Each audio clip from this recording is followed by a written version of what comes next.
Welcome, and thank you for joining us live from NASA's Kennedy Space Center, where we are beginning a new chapter in America's human spaceflight story. We are so humbled to have thousands of people here in person to witness this, and the many more watching online from around the world. I'm NASA's Megan Cruz, and this is NASA astronaut Nicole Ayers. Thanks, Megan.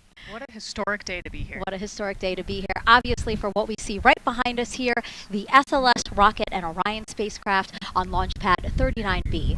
Artemis 2 is a nearly 10-day flight test to prove NASA can safely fly astronauts around the moon before attempting to land on it in just 2 years, hopefully. Yes, like you said, it's a test flight, so we're going to put humans on this rocket for the first time ever, and we're going to test out the systems on board and hopefully get around the moon. And in charge of liftoff today is Launch Director Charlie Blackwell-Thompson. She and her team are just across the street from us inside of the Launch Control Center. They kicked off continuous around-the-clock operations just before 5 p.m. on Monday and started fueling the rocket about 4 hours ago.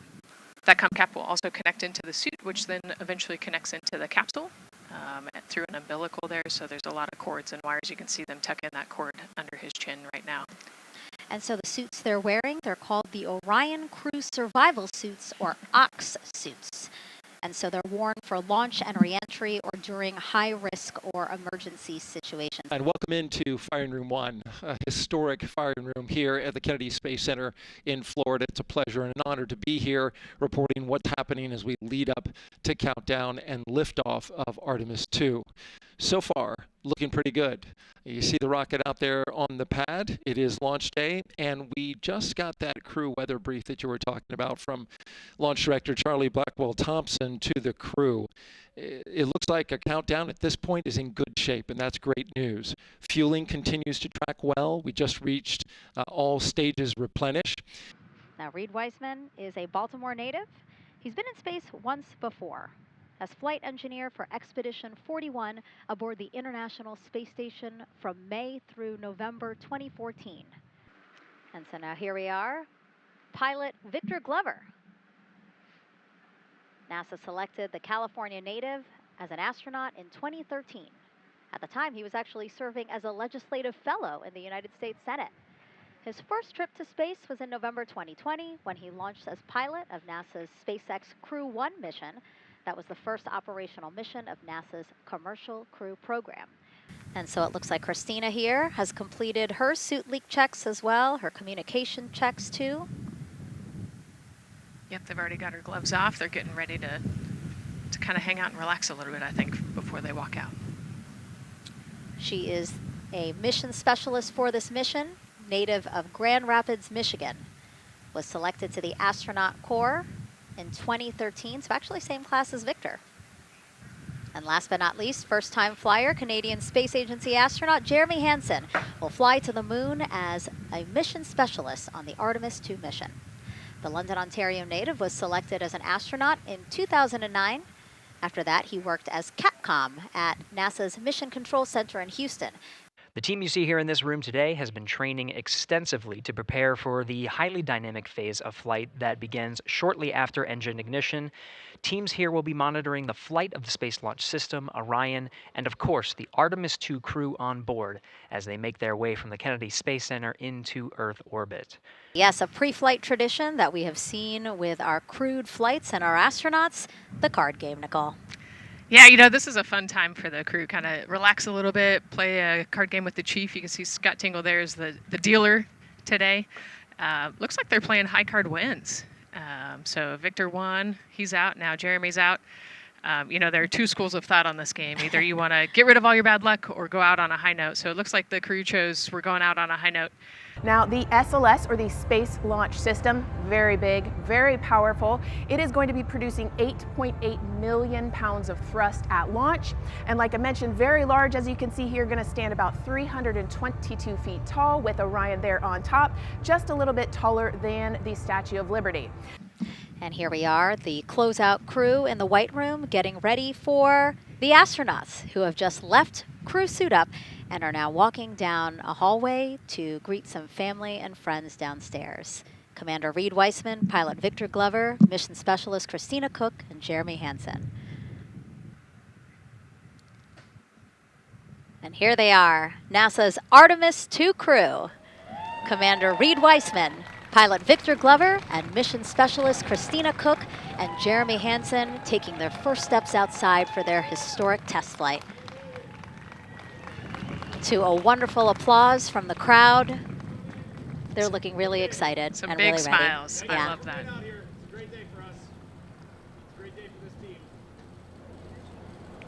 A few words from Reed.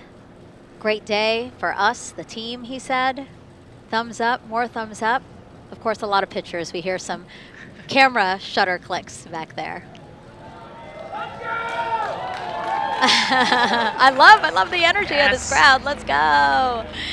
And so now the crew walking over to each of their pens. The first people closest to them, of course, their family members who got to quarantine with them, correct? Yes.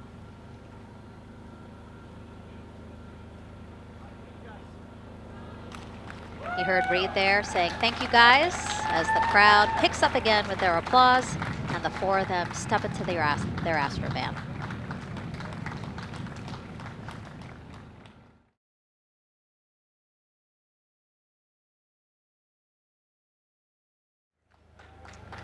And there they go. And off they go. Reed, Victor, Christina, and Jeremy now on their way to launch pad 39B, where they will fly to the moon, something no human has done in over 50 years. They may also set a new record as the farthest humans have ever been from Earth, a record set by the Apollo 13 crew almost 56 years ago today. Yeah, you know, we talked about how tall this rocket is earlier. Wow. Look at that. Yeah, look at that point of view, yeah. And now we're watching the crew walk across the crew access arm, getting a beautiful view of Kennedy Space Center. From 274 feet. Woo. Nicole laughs because Nicole is also, like Reed, does not like heights. I do not like how open that crew access arm is. Oh, and he's already turned around and walking in. You can see Dre's protecting his helmet and his visor there from all that metal. Yeah. It's a tight squeeze, but they've done this a lot, so Reed's already all the way across the capsule. Yeah, that was fast. Impressive, Reed. Impressive. That's why you're the commander. Oh, a heart there from Jeremy again. Yep, Canada. Yeah. Canada is about to get into Orion.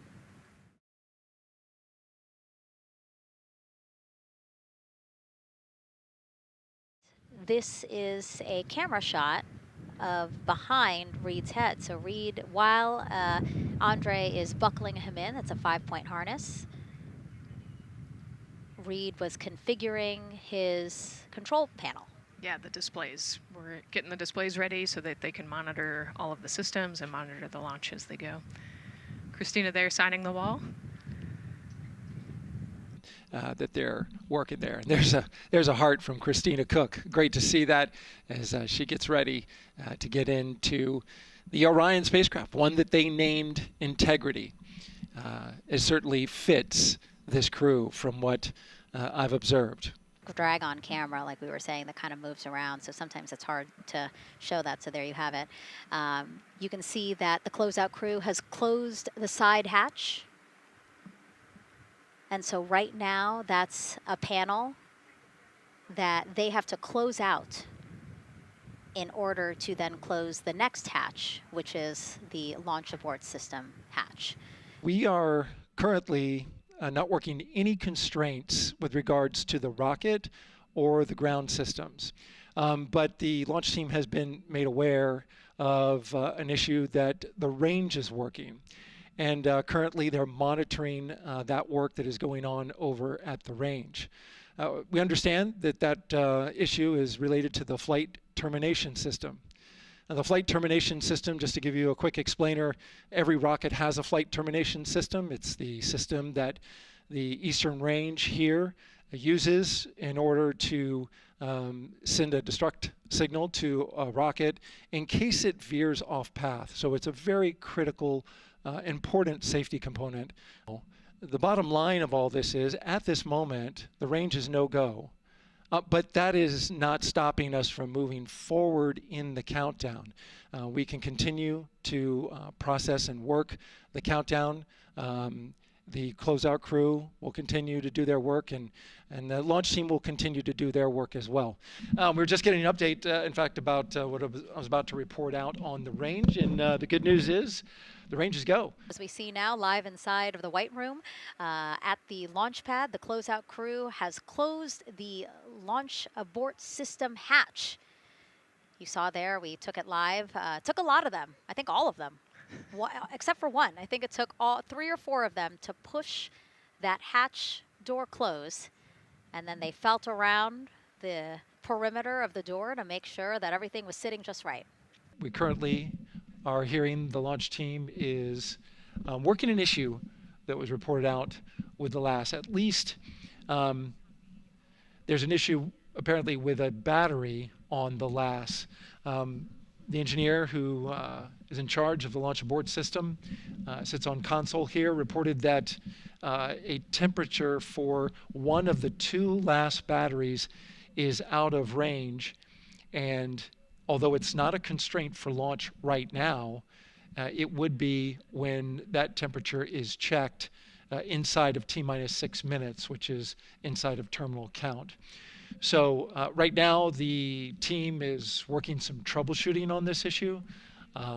Going to follow, of course, along closely with what they learn. But again, a battery temp for one of the 2 batteries on the LAS is out of spec, and the team is working to understand, first of all, whether or not this may be a sensor issue, or is there an issue with the battery itself. For one big NASA team, one big NASA family, and we have one major message before we launch tonight. Okay, guys, what are we going to say? 1, 2, 3.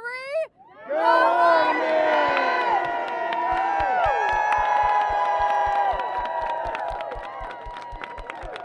Great news too.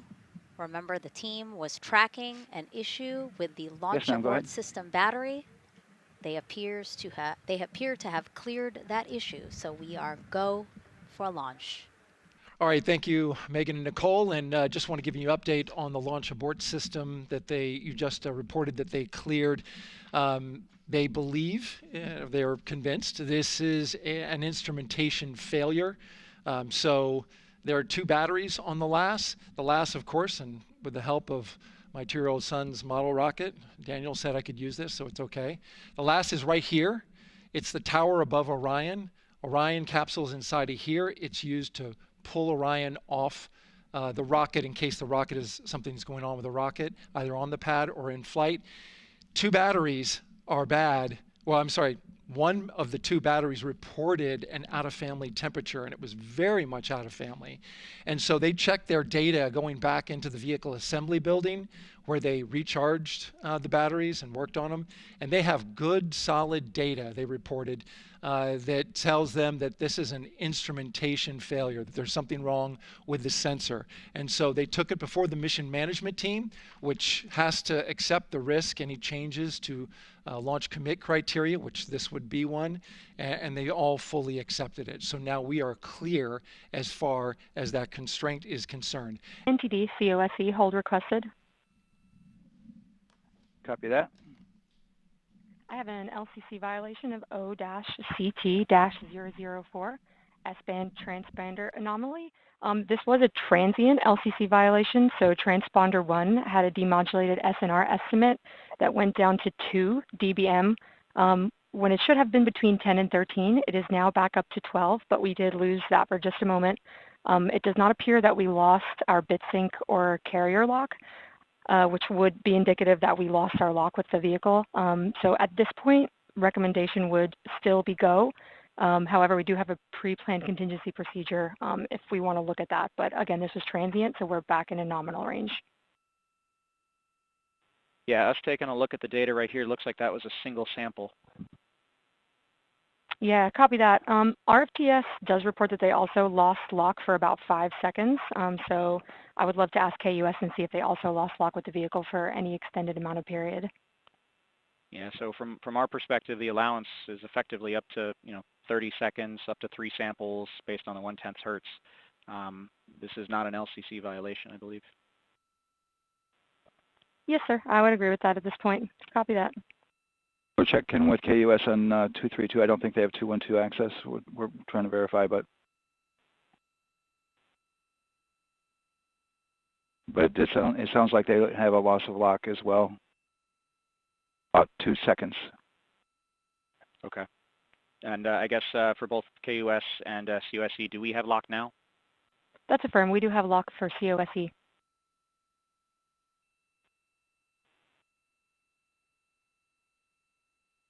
Yeah, so from the integration console perspective, we did have a temporary loss there within the allowable, and per the requirement, let's go. And this is Houston Flight. We have lock and we have good telemetry here in GSE. And KUS is reported to they have good lock now. So with all of that, OSC, then are we in a go configuration per your LCC? Yes, sir. Recommendation would be go. Okay. LP, you concur with that?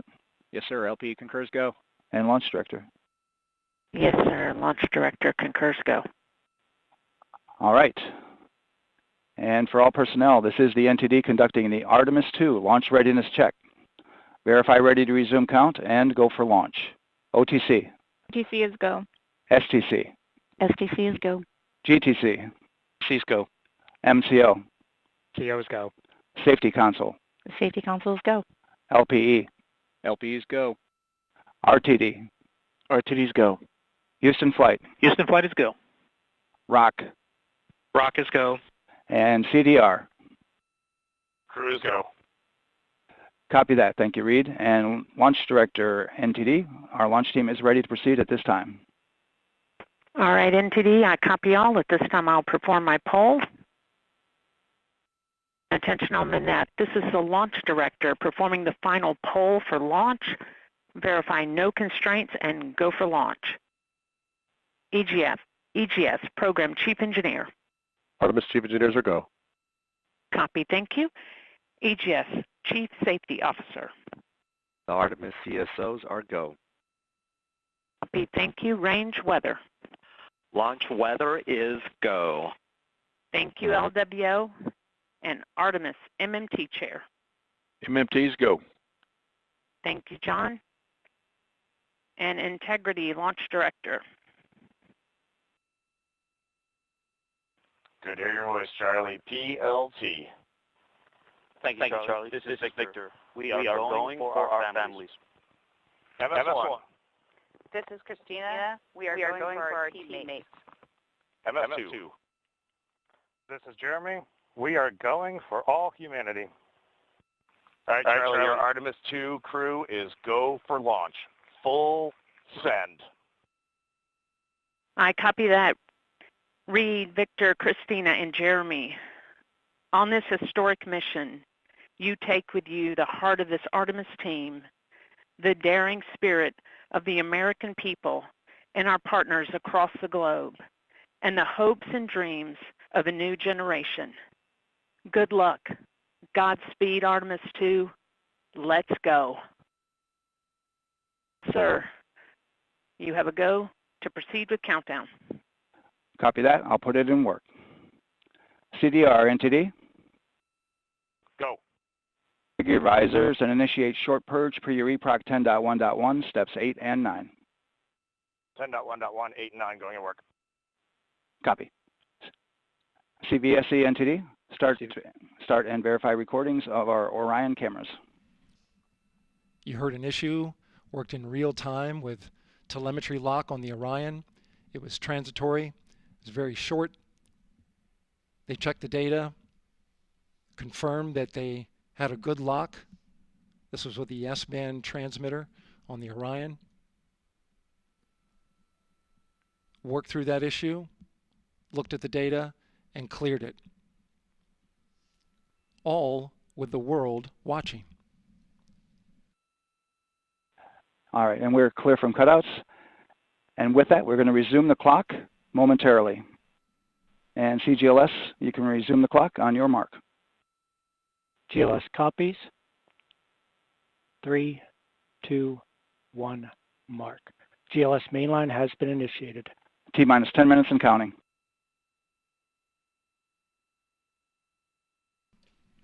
And that begins terminal count. Our new T0 is 6:35 p.m. Eastern Time.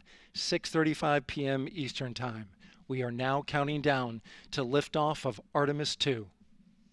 GLS is go for crew access arm retract. And there you see the crew access arm moving away.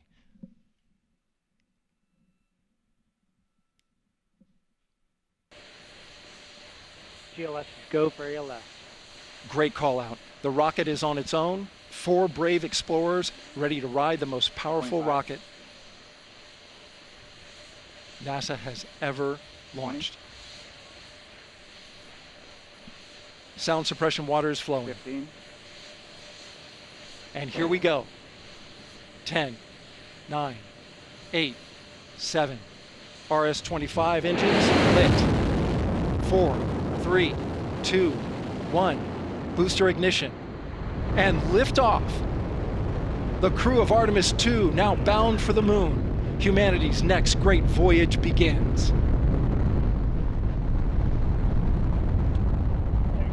Good roll pitch. Roger, roll pitch. Houston now controlling the flight of Integrity on the Artemis 2 mission around the moon. Integrity, AMT high. AMT high. On time, passing 30 seconds into the flights. Integrity passes the alternate beacon. Target milestone. Mission Control Houston seeing good performance on the 4 main engines. Space Launch System core stage. Integrity, 3 miles in altitude. Traveling more than 1,200 miles per hour.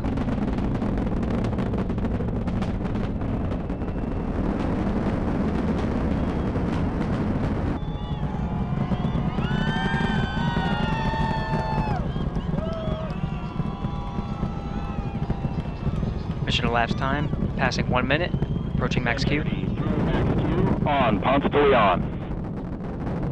Stan, we have you loud and clear on Ponce de Leon. Have you the same.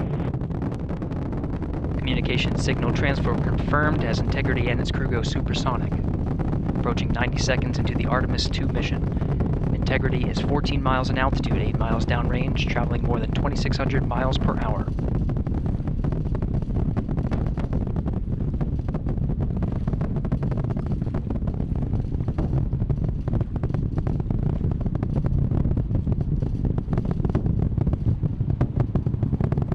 One minute 50 seconds of mission elapsed time, standing by for main engine throttle down to 85%, ahead of solid rocket booster separation expected at the 2-minute 9-second mark. We see throttle down.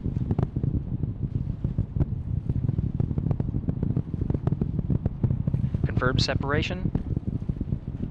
Main engine's throttling up, guidance converged.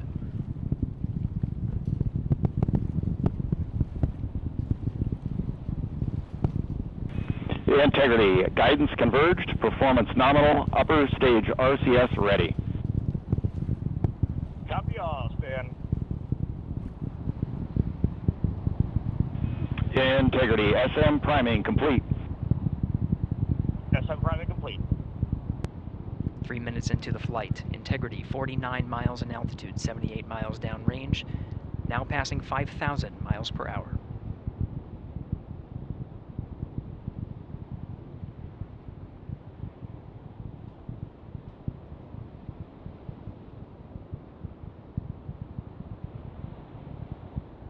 Standing by for launch abort system jettison. Houston Integrity, good last jettison, great view. We see the same on board, Stan. And Houston has you loud and clear on TDRS at the Kármán line. Outstanding, Stan, we have you the same. 3 minutes 50 seconds into the flight of Artemis 2, Wiseman, Glover, Cook, and Hansen cross the boundary to space with good comm checks. GPS signals acquired after last jettison now working on internal checks to verify accuracy.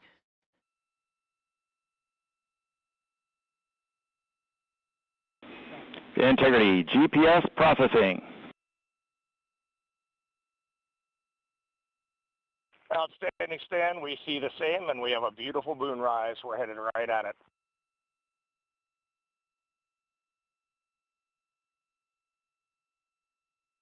Integrity and nominal MECO, core stage separated.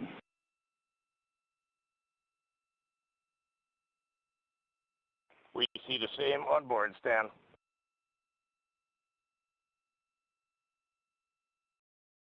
Nine minutes of mission elapsed time. Integrity crew of Reed Wiseman, Victor Glover, Christina Cook, and Jeremy Hansen now in orbit around the Earth at the beginning of their journey to the moon.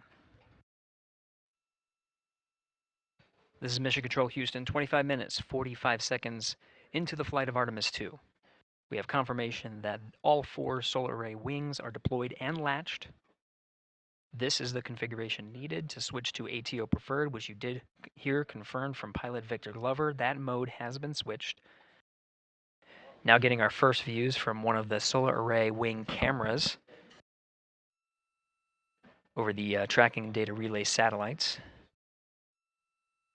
We are in a night pass as we are about a little more than 1,300 statute miles above the Earth, just east off the coast of Madagascar.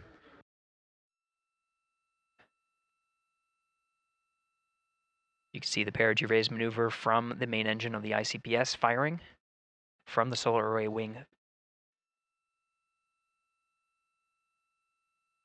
Standing by for confirmation of cutoff.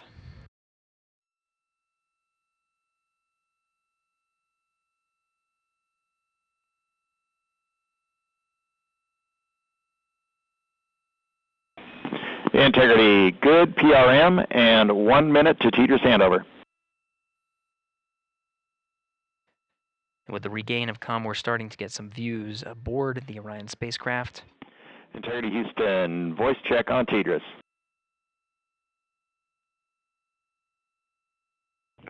Loud and clear, Stan Hallis. And we now have you the same. Good to hear your voice. In the meantime, Mission Specialist Christina Cook working on the activation of some environmental control life support systems and waste management systems. Currently, as teams on the ground analyze some troubleshooting of the activation steps that she was going through, she'll gather some of the backup waste management capabilities that they have aboard Integrity, just as a precaution while the teams assess how to address what was reported down from Mission Specialist Christina Cook on the fault light. At this time, the flight dynamics officer confirms that it was a good burn, so they are on a good trajectory for staying in high Earth orbit for the remainder of this flight day and into next. The high Earth orbit puts them into a 43,730 by 0 statute mile orbit, which orbits the Earth approximately once a day. It's a 23.5-hour orbit. For the first time since they arrived in space, you're looking at a live view of the Artemis 2 crew in the Orion spacecraft.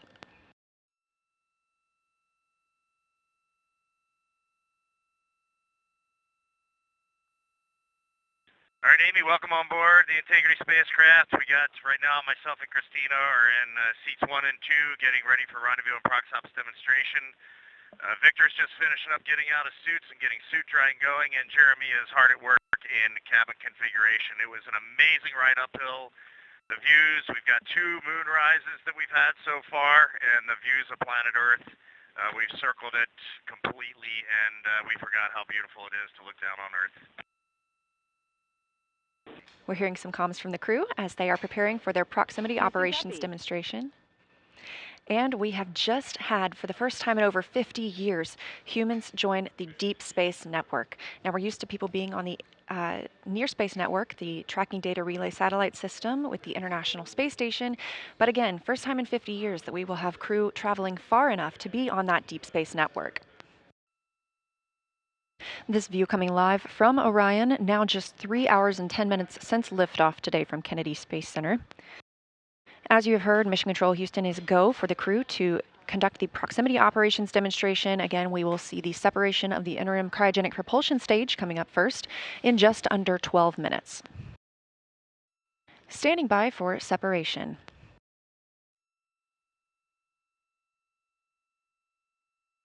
Yeah, we have good separation, good motion. We are ATP go. Confirmation, separation from the interim cryogenic propulsion stage. Good motion. Go for 180 pitch, confirmed. Separation confirmed, Houston. Houston copies. All right, here comes the pitch rate.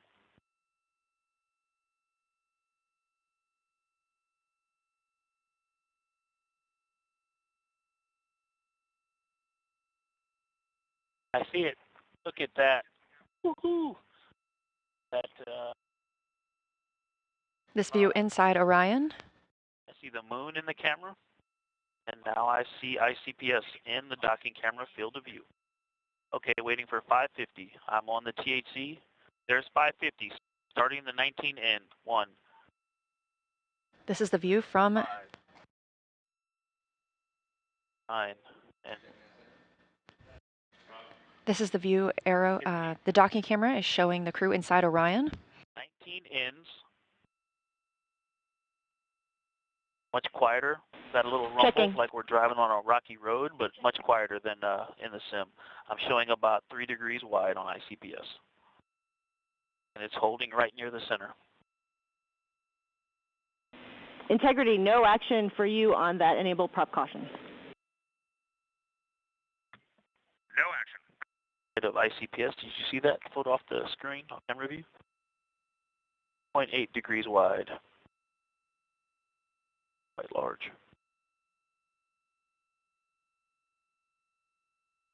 All right, I'm going to course. 0.9 degrees. 1 degree wide. Here comes 6 outs. 1, 2, 3, 8 down pulses.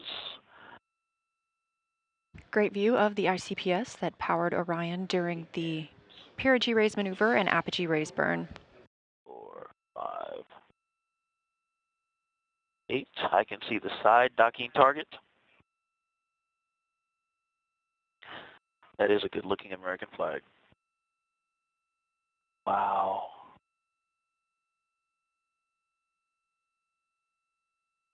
Copy. Going off Fox. Great flying with you, Houston. Nice vehicle. Great job, Victor, and to the entire crew, and we enjoyed your excitement at seeing ICPS out the window. With proximity operations complete and the upper stage separation burn complete as well, we are now looking to the ICPS, or interim cryogenic propulsion stage disposal burn. We will not see this or get data on it. It will burn up upon re-entry over Earth's atmosphere over the Pacific Ocean. It actually looks like a crescent Earth there in the background. This view coming from one of the solar array wing cameras aboard Orion.